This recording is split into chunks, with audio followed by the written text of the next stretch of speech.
folks, it's Jim for the Movie Wine, and I'm here to review the film In Time, which is now on DVD, where in this futuristic world people stop aging at 25, but can only live for 1 year longer unless they have additional credit. When Will Salas, played by Justin Timberlake, is falsely accused of murder, he must figure out a way to bring down a system where time is money, literally, enabling the wealthy to live forever, while the poor, like Will, have to beg, borrow, and steal enough minutes to make it through another day. I was looking forward to this film based on the unique premise and the fact that Andrew Niccol wrote and directed the film.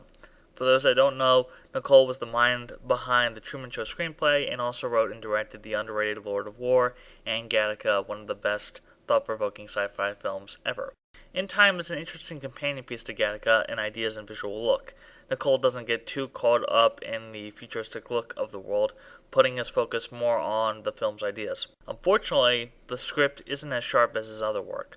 The dialogue is far too on the nose, and it's filled with various time puns, with most of the conversations coming off redundant.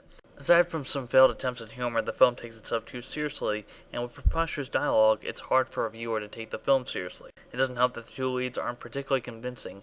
Amanda Seyfried provides eye candy, but she couldn't look less enthused, and while Timberlake is charismatic, he can't seem to carry a film like this. In David Fincher's The Social Network, with the script by Aaron Sorkin, the musician-turned-actor was well suited for the role of Sean Parker, a charming but devilish puppeteer controlling and manipulating Mark Zuckerberg. He was a perfect antagonist and weasel, proving Timberlake may be more well suited for supporting or character actor roles than actual leads. Still, supporting performer Cillian Murphy makes the best of what he has. I only wish that he was the lead. Nicol's flick seems somewhat compromised in its script and casting choices.